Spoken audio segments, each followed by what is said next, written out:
Good morning, everybody. It's weird being this far forward. So, my name is Tyler. I'm the student worship pastor here at Life Change. Since this is July 4th weekend, happy July 4th, everybody. Yeah. Hopefully you guys are having some fun. Maybe you're able to go see some fireworks or see your family or friends. This is a great time of year for that. And since it's July 4th weekend, students, we are not meeting tonight. We'll be meeting next week. And I think you guys already knew that. And you were probably like, yes, we get a week without Tyler teaching. Well, too bad, because I'm still here. All right. So obviously Jim's not here this weekend. He's taking a well-deserved vacation. So since he was doing that, he decided to give me the opportunity, my bad.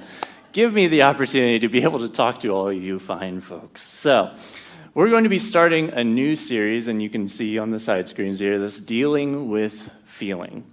And this is what we're going to be jumping into. So we're going to be talking a lot about feelings and emotions and all these things. But before we get into that, I've got a question for you guys. So can I see a raise of hands? How many of you guys are pet owners? Oh, wow. Okay. All right. So a lot of us. Okay. Let me ask this. How many of us are dog owners specifically? Okay. All right. And how many of us are cat owners? Ooh, I am so sorry for you. No. I'm sorry. I actually grew up with cats. I actually grew up with lots of cats, which is why I'm a dog owner now. This is so bad. My mom's watching today, and she's probably giving me a very angry look through the TV right now. So anyway, I wanted to talk a little bit about my dog. So my dog's name is Chloe, and just to kind of give you guys a little bit of background on how she came to be in our family. Basically, Reagan and I, my wife now, we got married, and then a few months later, we decided being newlyweds wasn't hard enough. So we were like, let's take this to the next level. Let's get a dog, right? As so many of us do, apparently.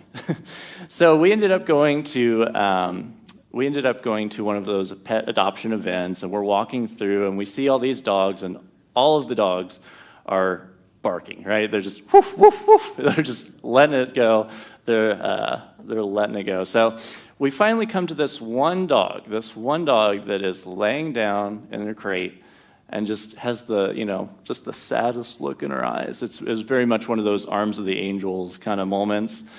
So here you can actually see a picture of her up here on the side screens. Yeah, so that's our dog, Chloe. Yeah, and so we love her very much. But it was kind of funny because we adopted her, and then I can't remember exactly, it was like a week or maybe a month later, we find out we're pregnant. So we're just taking this thing to the next level. We're just, like I said, it just wasn't hard enough, so we wanted to make it a little bit more challenging. So we kind of joke that Chloe was our practice for Lachlan, our first child. They're actually very similar, dogs and babies. I don't know if any of you parents and dog owners have experienced that, but for us, it was very similar, actually. So she was actually good practice. So we did all that, right? And we were going to have our first child, and we're like, no, let's make this more complicated. So we decided to end up moving. So we were living in Greenfield at the time. And this was the point in time where we moved down here to Greenwood, and we actually came and became a part of Life Change at that time as well. So we moved into a Greenwood apartment here in Greenwood, and you can kind of see some pictures after Lachlan was born here. She was very interested. And then as he started to grow up, she became less interested and a little more afraid. So that all happened, right? And then about a year after this, we're like, all right, things have gotten quiet, let's get crazy again. So we ended up buying a house and moving into a new house. And the day that we did that, the day that we were actually moving into our new house, Chloe got out. She started running, okay, right through the neighborhood. Keep in mind, up to this point, she was in an apartment. She was on the second floor. We had a baby gate up so Lachlan didn't fall down the stairs, right? So she had never really been outside except for, walks and things where she's on a leash, right? So she takes this opportunity to sprint. And I don't know how well you could tell from those pictures, but she has long legs. She's not a big dog, but she has long legs, and she can run. So she took off running through the neighborhood.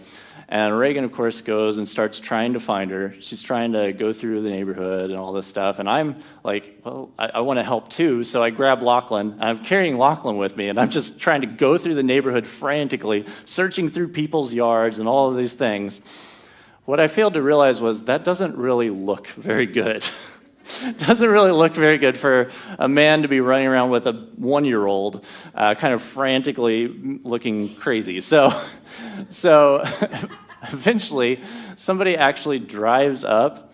They drive up and they're like, hey, can I help you? Are you okay? And so he also decided to let me know that he was part of the neighborhood watch. So, I mean, I guess that's good. I guess that's good that our neighborhood actually cares. But it was not the best first impression, right? So we finally get Chloe. We finally get her, bring her back into the house.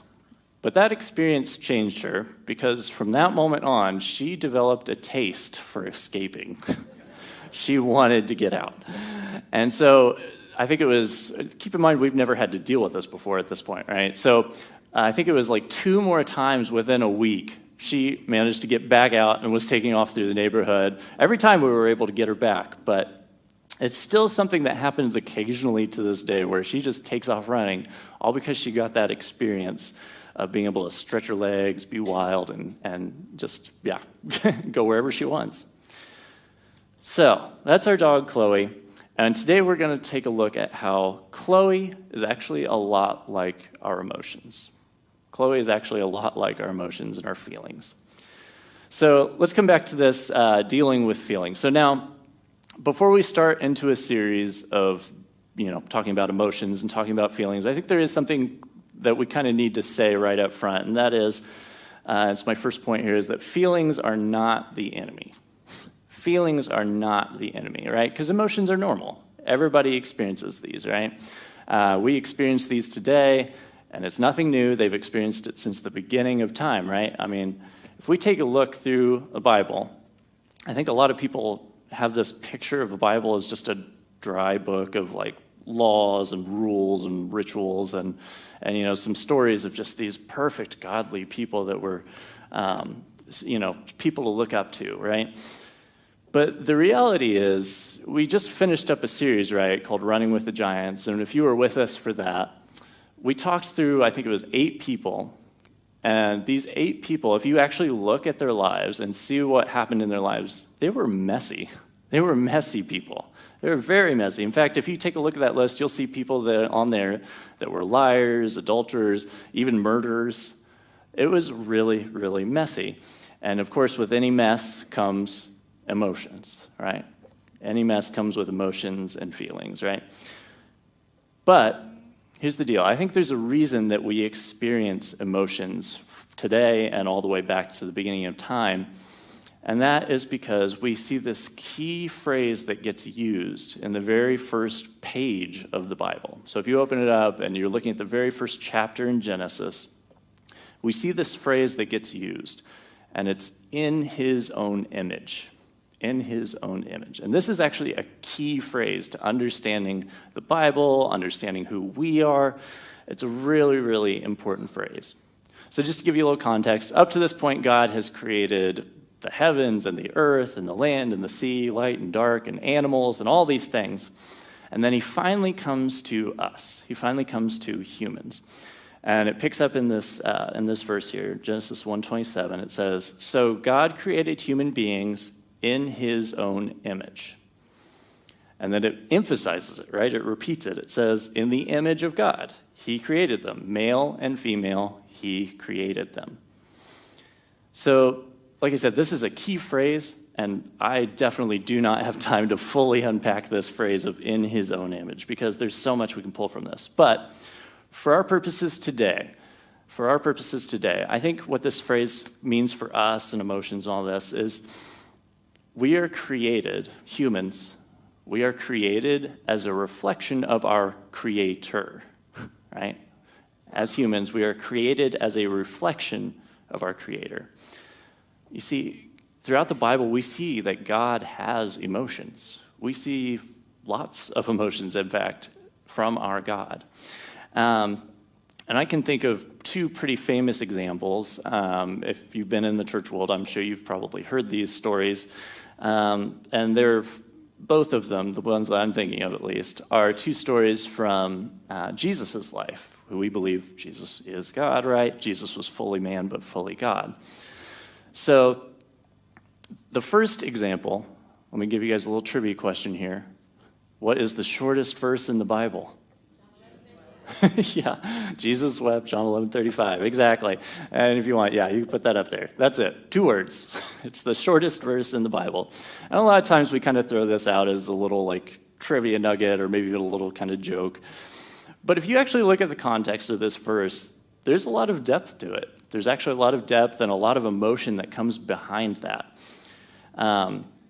Understanding context is so important. And probably just me saying that word context made all the students and teens in the room cringe because I say that every single week when I'm teaching. Context is so, so important. So in this verse, we see that one of Jesus' friends, has died. And so in this moment, he's overcome with emotion, and he also, I think, sees all the people around him, all of these other friends that are experiencing pain and loss because they've lost this close friend. And so in this moment, he breaks down and he cries. Jesus weeps. That's a powerful emotion, right? So I think the moral of this story is be careful saying real men don't cry. All right? So, all right, let's go to another one. So there's another story of Jesus that I'm thinking of where we see a lot of raw emotion. All right, so this comes out of Mark. And you can go ahead and put it up there. It says, this is talking about Jesus and his followers. When they arrived back in Jerusalem, Jesus entered the temple and began to drive out the people buying and selling animals for sacrifices. And then it goes a step further, and it says, he knocked over the tables. I would do that right now, but I don't want to break this. So he knocked over the tables of the money changers and the chairs of those selling doves. And so in this verse, we see anger, right? We see anger from Jesus because this is a righteous anger. He's offended at the way his people are being taken advantage of by these people that are just looking to make a quick buck. So we see this, sadness, we see anger, and all throughout the Bible, even beyond just the 33 years of Jesus' physical life, we see all kinds of emotions, all kinds of feelings through God. So if we believe that God is good, right, if we believe that, and we also believe that God has emotions, then it's pretty clear that, once again, feelings are not the enemy, right? Feelings are not the enemy. Okay, so let's bring this back to Chloe for a second. So Chloe, she likes to take off and run and explore and do all this stuff, right? Chloe is not a bad dog, right? She's not a bad dog for wanting to run and explore and do those things. The issue isn't that I have a dog, right? The issue is how I handle my dog. The issue is how I handle my dog, or to tie it all together here, to bring this analogy full circle. The issue we're going to be tackling through this series is how do I handle my emotions?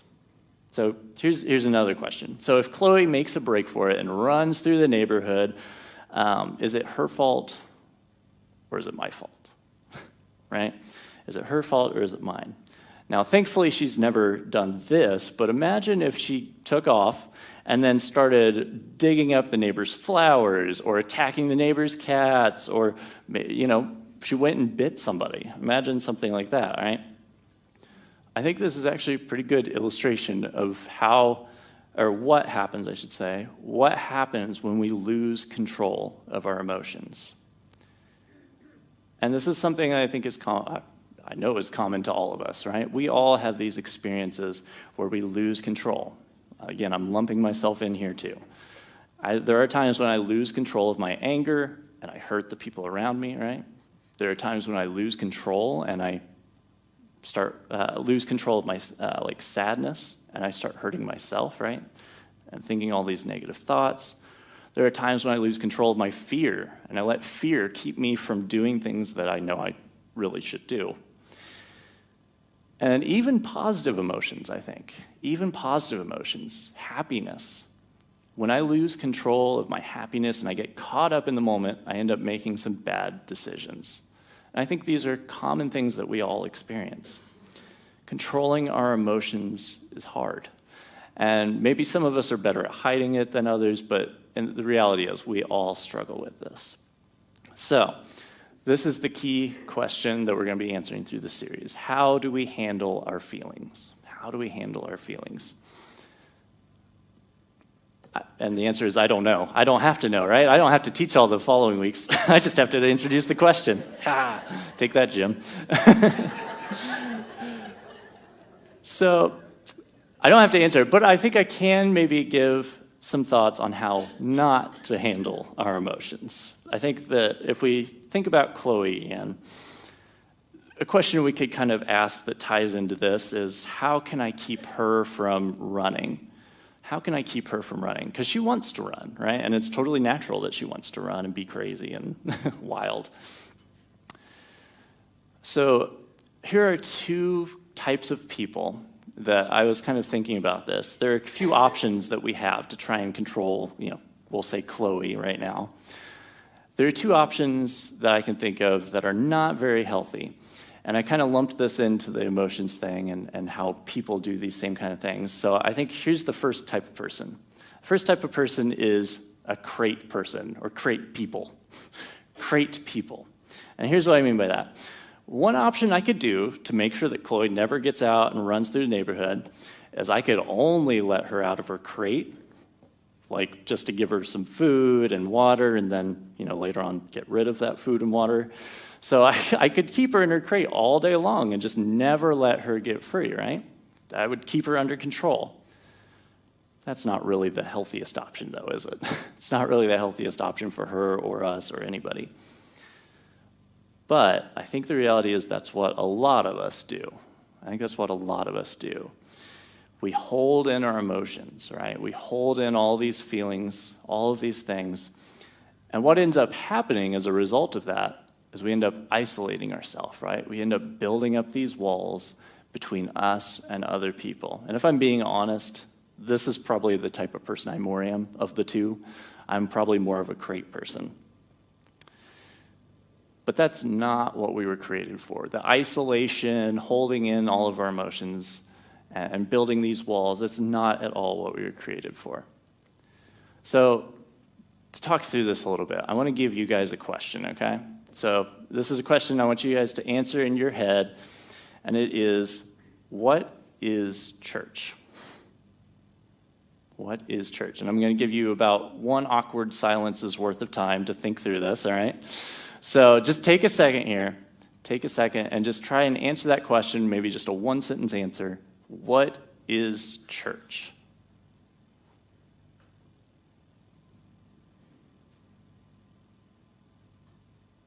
Isn't it funny how only a few seconds seems like forever in an awkward silence?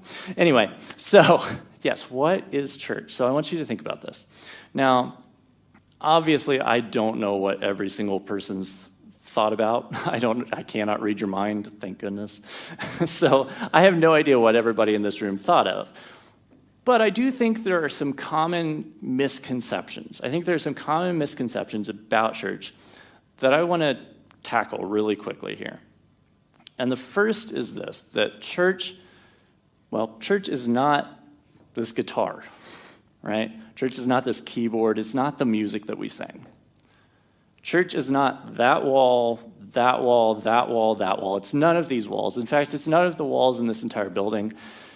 The church is not even this building, right? That is not the answer. The church is not the building. And also the church is not this 1 hour time that we have on Sunday mornings together. This is not church, per se, right now. Here's my answer to this question. You are the church. You and you and you and you and me, we are the church. You are the church. So, really quick, I have a little participation here. Everybody, I want you to say, I'll say it first, I am the church. Ready? I am the church. There it is, yes. So there's this phrase that we use a lot, right? But here's the thing, you didn't come to church this morning. We throw that phrase around a lot, right? We're going to go to church. We've got to go to church this morning, whatever. But you didn't. You didn't come to church this morning. In fact, here's the cool thing. You brought the church this morning. Think about that. You brought the church this morning. See, this Sunday morning time that we have together, the Sunday morning time is really just a time to BYOC, right? And you can put that up here. BYOC, bring your own church, right? That's really what this time is. It's time for us to BYOC. And here's the really cool part. If we take this a step further, when you leave today, you are not leaving church. You are not leaving church. You are taking the church with you. Think about that. You're taking the church with you. So you're taking it to whatever restaurant you're daydreaming about right now as I'm talking. You're taking the church there. Later today, maybe you're taking the church to your home. You're taking the church to see family this weekend. You're taking the church to work this week.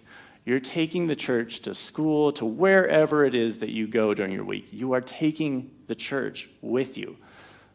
This building, these tools, all of these things are just tools. That's all they are. They're tools.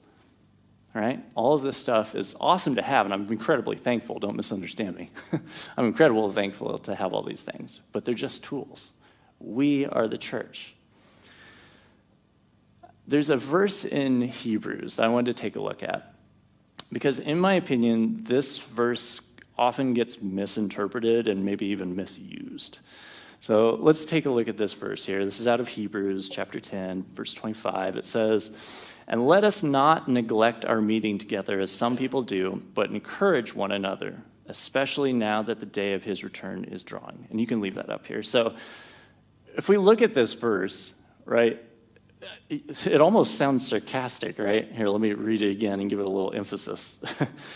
"And let us not neglect our meeting together as some people do." Right? Right? That's kind of how this verse almost comes off when we take it out of context.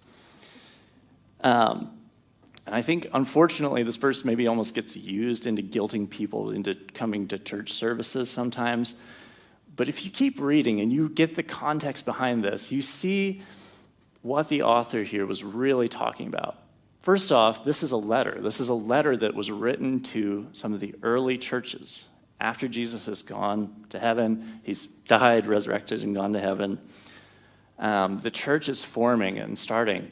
And so this is a letter written to the early church. And we see later on, just a few verses later, what he's talking about. It was reminding them. It was actually reminding them of the struggles that they went through, because there was a lot of persecution at this time. In fact, it specifically mentions that there was public ridicule they went through, that they were beaten, they were thrown in prison, their possessions were taken from them. He was reminding them that there was this persecution. And today, that's a little hard for, I think, us to understand in America. We don't really experience this kind of persecution today, right? Which is awesome. I'm incredibly thankful for our freedoms that we're able to come here and meet like this. But I will say, I think that Satan takes a more sophisticated approach with us here in America. I think he takes a more sophisticated approach. You see, with no outside force, with no persecution pushing us together, it's much easier to drift apart, right? If we don't have this outside force pushing us together, it's much easier to drift apart. And suddenly, over time, the church just becomes a place that people go, right? It's a place that people go on Sunday, I guess because that's the tradition. It's what Christians do, right? But again, we don't go to church because that's the tradition. That's not why we go to church. We don't go to church to make God happy. That's not why we go to church either. We don't even go to church, period. Remember? We don't go to church. We are the church, right? Let's say it again. I am the church. Yes, yes. The reason the church meets together is because we all need support. That's why the church meets together. It's not just out of tradition. It's not anything like that. It's not out of guilt. It's because we need support. We're all going to go through ups and downs in life. And anytime there's ups and downs in life, there's going to be emotions, right? There's going to be feelings. There's going to be things that get stirred up. A healthy church body talks to each other, shares these emotions, good and bad. Now, most of us, when we go out of this building, we're going out to be around people that have all kinds of thoughts and opinions, right? On what's right and wrong, what you should believe, what you should do, who you should be, right?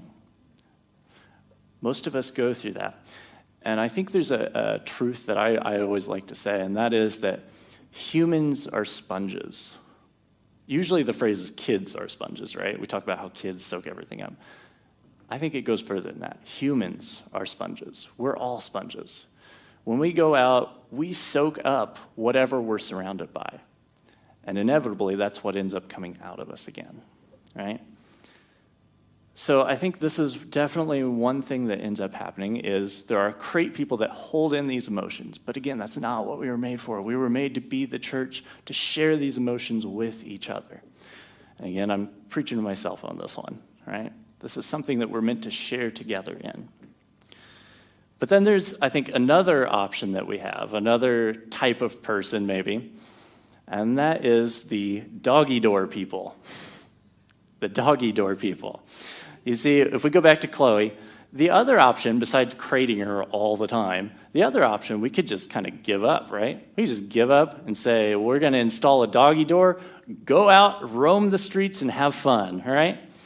Go fight the cats, go, bite the mean neighbor down the street, go make puppies. Never mind. Yeah, we just let the emotions go, right? For some of us, we don't worry about keeping those emotions in. We just let them be free. And some people, I think, even kind of use that story, that verse I used earlier about Jesus flipping tables as kind of an excuse, right? But there's a difference here. There's a difference between that kind of anger and the kind of anger that we usually end up falling into. And that is that, you see, God's actions in the midst of emotions are still controlled. I'll say that again. God's actions in the midst of emotions are still controlled. They're still controlled.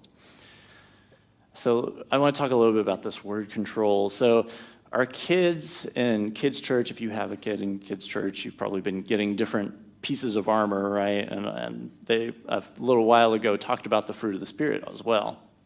So I have this verse up here, right, that talks about what the fruit of the Spirit are. So they're talking about if we have the Spirit in us, if we have God within us, that these things should be showing up, right? So it says, but the Holy Spirit produces this kind of fruit in our lives. Love, joy, peace, right? These are all awesome things, right? Patience, that one's a little bit harder maybe. And then kindness, goodness, faithfulness. And then it goes on into the next part here, and it says gentleness. And that's it. We can just stop there. Let's just stop there. We don't have to cover that last word. That one's hard. Self-control, right? And then it goes on and says, there is no law against these things.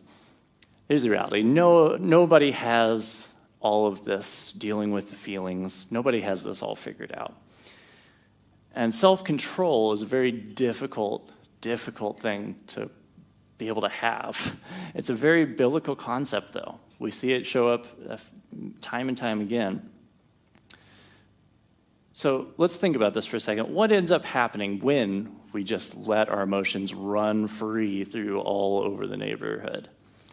Probably some really awkward conversations with our neighbors, for one thing, right? And I'm not saying, just to be clear, I'm not saying that our emotions should never go out into the world, should never go out.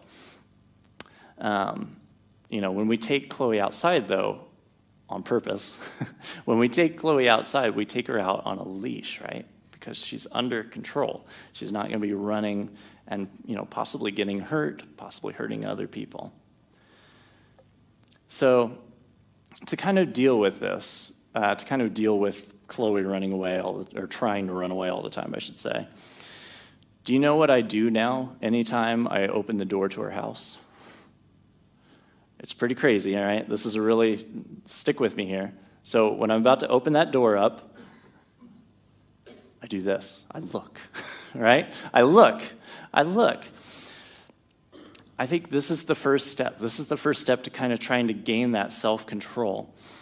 The first step is identifying when you're going to need self-control.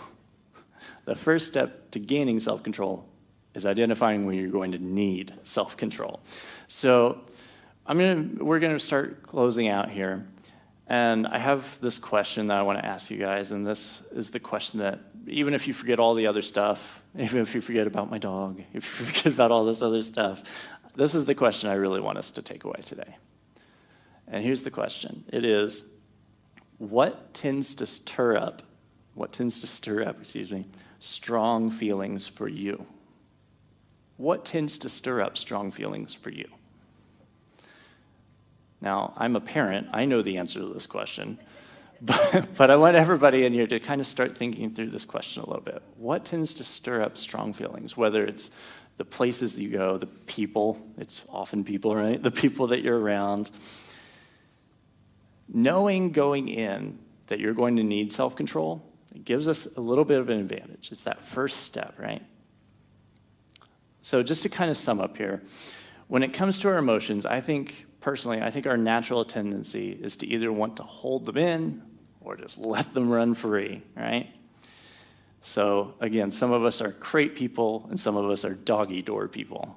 And sometimes we bounce back and forth, right? But the reality is both of these options end up doing something. They end up causing pain to ourselves or other people. Both of these options end up causing pain to ourselves or other people.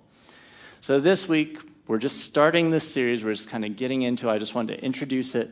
I wanted to keep it simple. So again, if you wouldn't mind putting that question back up, please. What tends to stir up strong feelings for you? This is the question I want us to take with us this week and start identifying when we're going to need self-control, when these emotions are going to start rising up. And then as we go through this series, we're going to talk through different emotions, and we're going to talk through how we can maybe find control in these different emotions.